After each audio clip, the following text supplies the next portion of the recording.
देखा के तू लेबू का जान ढोरिया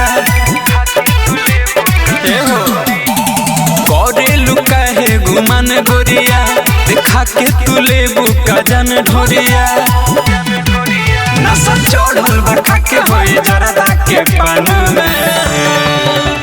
आगी लगा देम आगी लगा देम आगी लगा दे तोरा सुघर सामान में आगी लगा देम आगी लगा देम आगी लगा दे तोरा सुघर सामान में जल के भस्म हो जाई।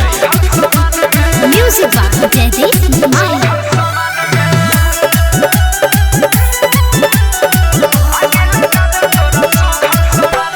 चलेलू रहिया में डोला डोला के कमरिया हो मन करेला पकड़ली ही तोहके कबरिया हो चलेलू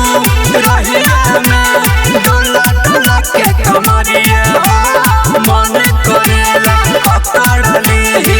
तोहके कबरिया हो ताकि लागल बा तोहरा जवानी के खाना में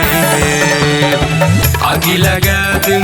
आगी लगा देम आगी लगा दे तोरा सुघर सामान में आगी लगा देम आगी लगा देम आगी लगा दे तोरा सुघर सामान में।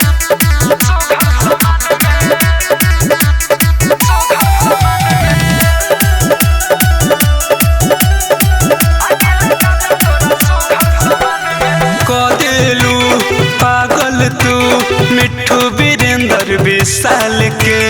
ऊपर से नीचवा भी बिगाड़ देवेलू हाल के कदेलू पागल तू मिठू वीरेंद्र विशाल के ऊपर से नीचवा ले बिगाड़ देवेलू हाल के जाके रात नजर हम लगाइले जान में आगी लगा देम आगी